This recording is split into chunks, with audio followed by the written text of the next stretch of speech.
omanyi Kenzo ayinamu nnyo emize gya kanjogereko eri bannamawulire ekyo kimu. Then secondly ayinamu feeling ya entitlement nzize nkyogera. Big Eye raises legitimate issues. However, challenge yeri mu bintu bibiri oba bisatu. Timing ne mukwangu okiyita nti ye yandyogedde.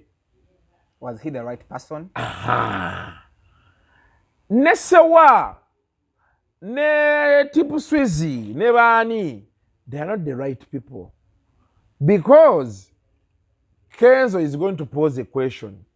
Nti ye ani ya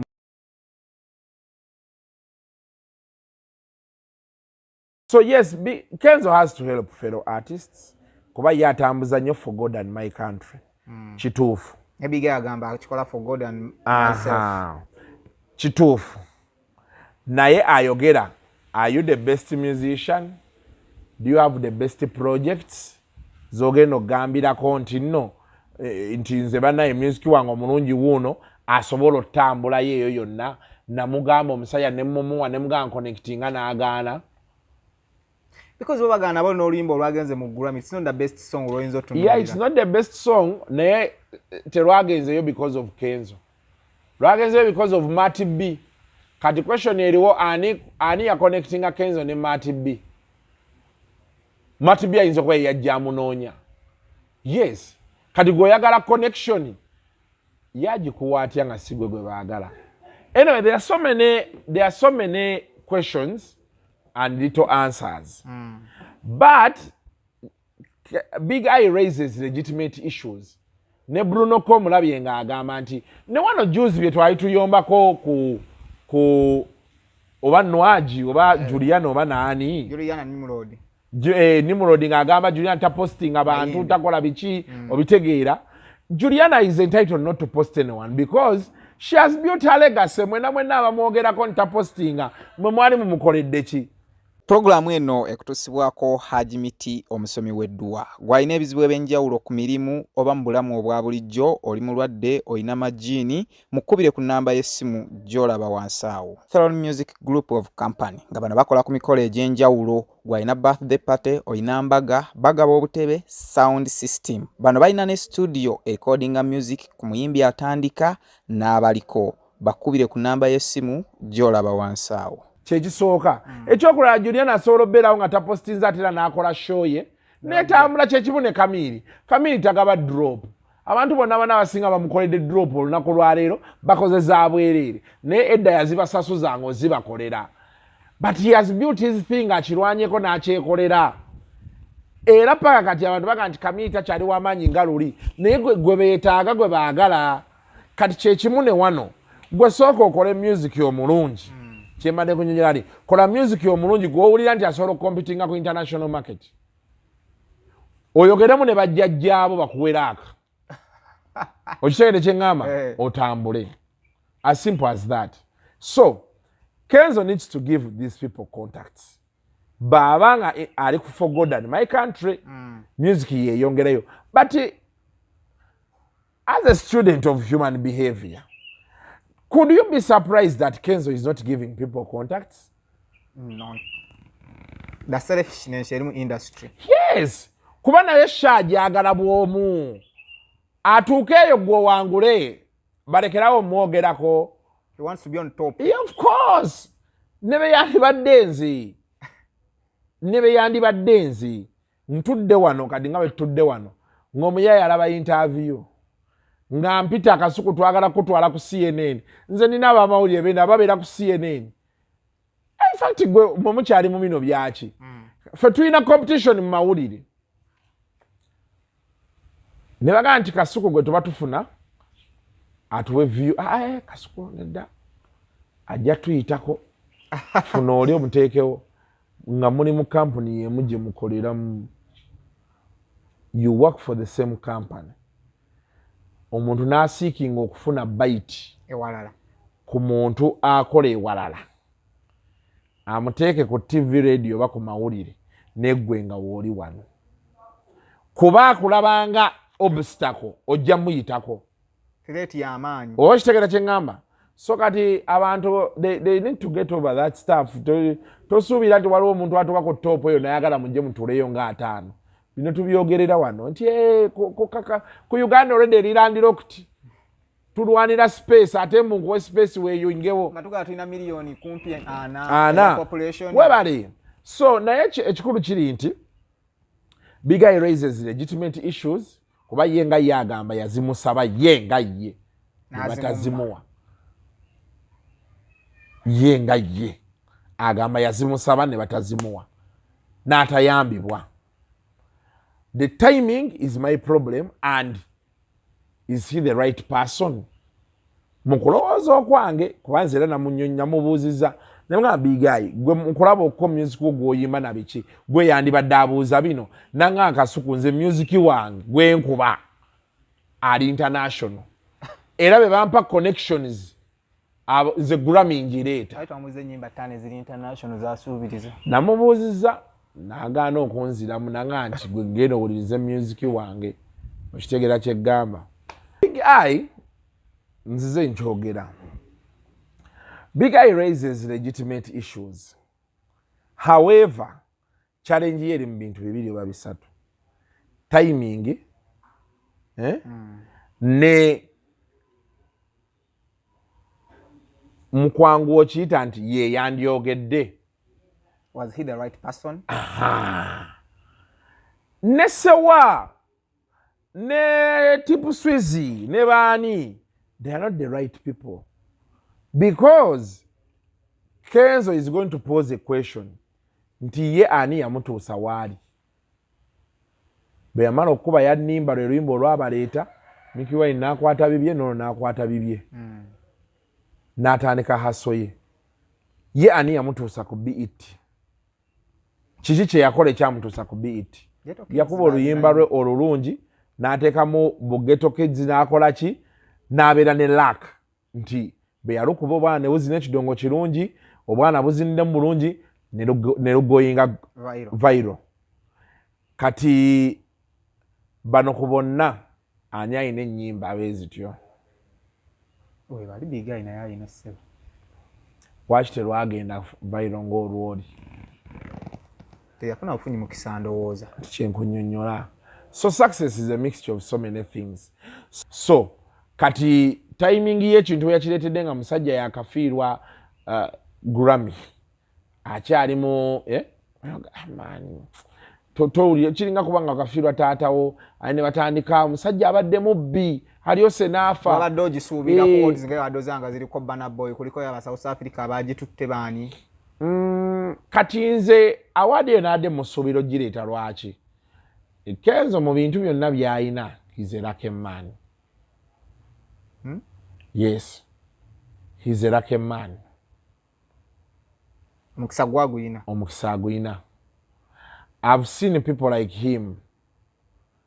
I've seen them break walls that can't be broken.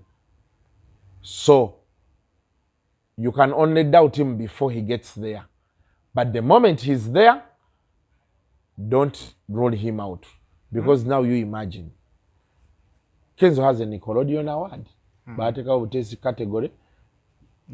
Nejja lumu n'egenda. Teddanga ne category. BET kyekimu. Do you think he's just a simple person?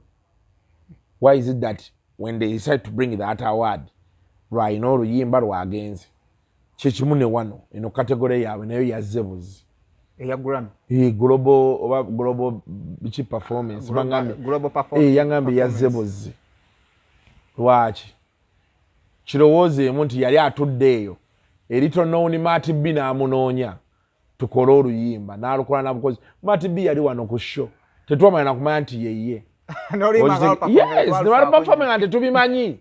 So kyenkunyonnyola kiri nti with his track record I wouldn't get surprised because he's lucky and he has connections, big connections. Me, I know so many big people now to be njogera nabo nenga bamumanyi ate nga baamanyi nga basalawo kinene. Yes, so me I expected it. Namanya Big Eye omwagezi ki nga musajja aganye n'omudda mutayina budde bwe let be kati yakyogedde dda. Let his voice be heard because ebintu byayogera mu industry mu ebiri. They need to have a reality check. Fe badde eno ne batugamba mbu Kasuku sima muwana ba Nigeria sima mukola biki. Kuba mu Nigeria bwagenda ate n'asika ku munne. Okitegeera. Davido bagenda n'asika na Rick Ross. Pisco yabe bagamba nti mumpe namba. Gwe geno dingene Rick Ross akusaba emitwalo gye nokola nawe oluyimba. Bwoba najyo giteekeyo. Fitina ne nugwe eri mu music. Abayimbi bangi mbamanyi wano baba bantu baseka naye nga beepinga. Beekuba. Ganomala omuwe mundu. Obudde buzibye tewali alaba n'omugamba nti gayo yali munda wamubbe essasi n'avaayo. Nekiggwa.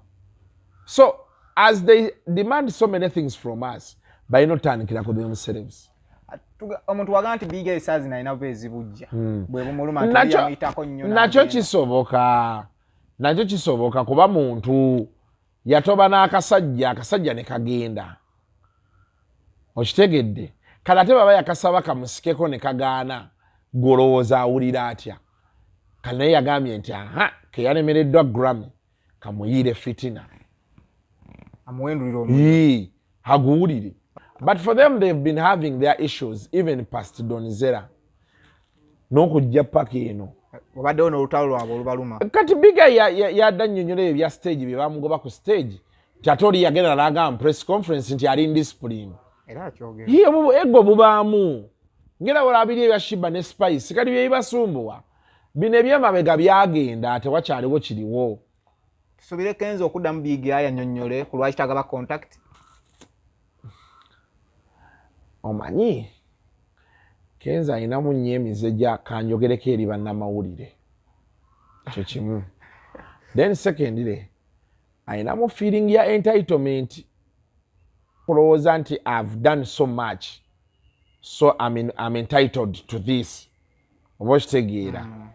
So don't be shocked baakomawo wano n'akola press conference n'ayogerako eri abantu. Nze bigayoyo biki. Don't be shocked. Soboka. Naye nze nandirowooza nti yandirese bigayi.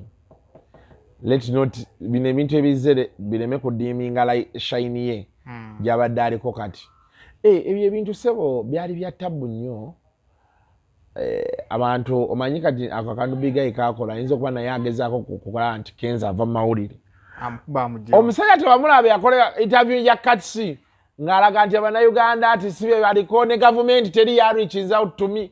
Ng'Abannayuganda bali ku Shiba ne Spice. Tebamanyi nti omwana agenze ne muki. Ng'amawulire tagayina tebalina we bamwogererako social media tewali biki. Oba okitegeera. Kati abayimbi ebyo bibaluma. Kati nakyo tekinondooza bwe kyakize ekikakanyongere bubeti. Embozi eve ku Grammy. Embozi eve ku Grammy edde. Kubigayi. Kati seba naye Kenzo akazenyinza okuba akamanyi kati naye nga atudde yabala nkomawo ntya. Naye kimanyi abajjiwangula singa gwanga mujje leero teriiyo. Ate nga tebayo. Twali munonye leero. Ate amawulire gaali badde gakyalowooza gwanga mujje. Wabula banna. Ebintu. Naye gwanga mujje yandibaddemu. Kenzo does not have. Kenzo talina strong PR mechanism. Omanye epikipiki ezaali munonye ku kisaawe. Ojjukira ku Kongs mama nga batutereema. Nze naliwo ku BET. Yali tannagayiga. Neera baano ne baatwalira leema. Kubeera ku BET teyaweza na piki 10. Bwe baatwalira leema awo bwetwamunona. Nga Dr. Muza atutereema tunona Kenzo amaze okukaaba okuva Ivory Coast. Naye ndaba era Fan Fair teyali y'amaanyi. Fan Fair teyali y'amaanyi. Abaana bonna tebannamanya PR ntuufu eri. Anyway kati nakati abantu baafuuka busy. Omuntu abalamu okulayininga okuluguudo okuwerukaminga omuntu aleese awadi gy'atagenda kufunamu. Era ne bwabeera kamiringo y'ogireese wano. Abantu bino ebidda bagayitano bye baayina tetuyinza okulwawo okuddamu birabako. Era kati obera abiri bannabyabufuzi. Yes. Show yandigenze mu maaso. Show yandigenze kuba kati gwe ssebo Chameleone ayina PR mechanism. Chameleone ayina ab'amawulire ababe baakubira amasimu. Awe wanditegedde nti abasajja gye bali. n'otuuka ku mawulire n'ogalinda nga tegajjoba ne bamuwa eddakiika ezi bakutekayo after 5 agwa. Ate nga batugamba empale Chameleone yali tenywedde ng'alaba omwana aleeta Grammy nga mweraliikirivu. Nga yeeraliikirira ki? Manyi okuyimba okuva mu 12 paka 2021. But you see, anyway, ebintu by'abayimbi byo byewuunyisa, but there is a stage you get to. Kati nze saawa eno nina ebintu bye mmanyi bye sitajja kufuna mu mawulire ne bwe nnaakola ntya by virtue of my age ne time gye mbaddewo. Nina byenfunye bye neenyumirizaamu, naye omutima gulina ebintu bye gwakkiriza nti bino sijja bifuna. Ne bwe nnaakola ki byagenda mu past that stage. Yes, enduulu gye sitaafuna nga nina myaka 23 oba 2 nga ntandika sigisuubira eno. Kuba kati waliwo abaana abajja abalaba nga byenkola nga bikaddemu oba okitegeera kati nkuze byestakyasobola kukola ate nga abaana bye baagala. Abaana bakati baagala ntuule wano mu njo ky'eddiriisa nga eddiriisa oliyuda babeera babyagala, naye kati logiki yange tekyasobola kumpeereza bwekyo okitegeera. Kuba twatwadde ku interview eno nga nkuga ati omusajja oyo wambwa bigayogedde bituufu. Naye kati nkozesa logiki ne nkugamba nti okusinziira ku kino ne kino. Yes, kuba kati nina abantu benjogera nabo okitegeera abalina okutulira okulabamu amagezi kati ate bali anjoga kati ne Kamili I think alina okuba nga balina stage gye baatuukako ne bakkiriza nti kye tutaafuna luli because they are not as active as they were. Kati Chameleone alina oluyimba lumu forever lukubye ennaku ezi enekuuma obwesiga lwe yaddamu. Luli saawa eno yandibadde alina ennyimba nga 8 nga guli omwaka yakuba ennyimba 3 olinakola ki. So alina okuba nga mu mutima gwe alina ebintu bye yakkiriza nti bino bikyasobola okuntuukako, bino tebisobola kuntuukako. Naye nga bwe tugamba is Chameleone kyoyogedde kisobola okubeerawo. Kuba ssebo abo abasajja balwanye ne industry eno okeera ngwe ng'oyitawo buyisi nga awadi gwazireeta nga yakoma ku Pama Award tukiyite ekyangu